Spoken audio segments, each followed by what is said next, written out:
সমগ্র বাংলাদেশে 13 লক্ষ কৃষক যাদের ঋণ 10,000 টাকা ছিল সুদ সহ সেই ঋণকে মওকুফ করে দেওয়া হয়েছে। মাননীয় স্পিকার, আমার দল বাংলাদেশ জাতীয়তাবাদী দল বিগত নির্বাচনের আগে বাংলাদেশের মানুষের কাছে প্রতিশ্রুতি দিয়েছিল যে আমার দল যদি বাংলাদেশের মানুষের সমর্থন নিয়ে আল্লাহর রহমতে সরকার গঠনে সক্ষম হয়, আমরা তাহলে 10,000 টাকা পর্যন্ত যে সকল কৃষকের কৃষি ঋণ ছিল মাননীয় স্পিকার, আমরা সেগুলো পরিশোধ করব।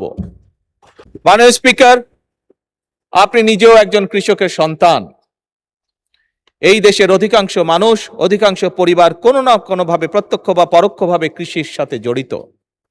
আমার দল বাংলাদেশ জাতীয়তাবাদী দল বিগত নির্বাচনের আগে বাংলাদেশের মানুষের কাছে প্রতিশ্রুতি দিয়েছিল যে আমার দল যদি বাংলাদেশের মানুষের সমর্থন নিয়ে আল্লাহর রহমতে সরকার গঠনে সক্ষম হয়, আমরা তাহলে 10,000 টাকা পর্যন্ত যে সকল কৃষকের কৃষি ঋণ ছিল মাননীয় স্পিকার, আমরা সেগুলো পরিশোধ করব।